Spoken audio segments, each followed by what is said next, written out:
character, Hi and he guys, is very versatile in any situation, good for main DPS and sub-DPS. He is very fun to use, and can trigger elemental reactions easily, because his E-skill cooldown is very short. And also many players have been waiting for Venti Rerun since almost 1 year. This also boosts the banner sales revenue for sure, since he is the Anemo Arkham that many players want to collect. I can't wait for Yellen and Cookie Shinobi to be released. I hope toilets make them as good as Ayado or even better. Uod. Uod. Donut. So, unahin muna natin. Ano tatawa ko?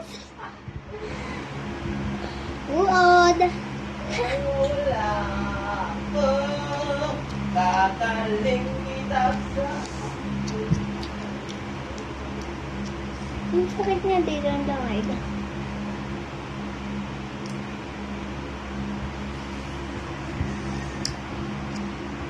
Kalimutan natin bakit tayo batahan. So guys, sayang hindi ko nabili yun. Ano?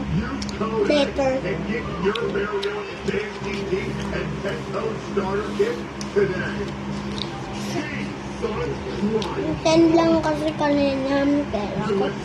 Well, there's a reason why my flavor is sold out, because it's the most popular flavor.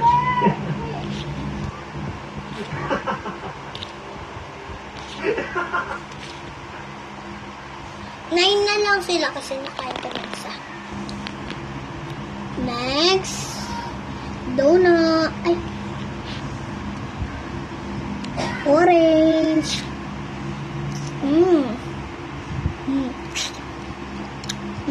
Masarap siya guys. Masarap din yung uod.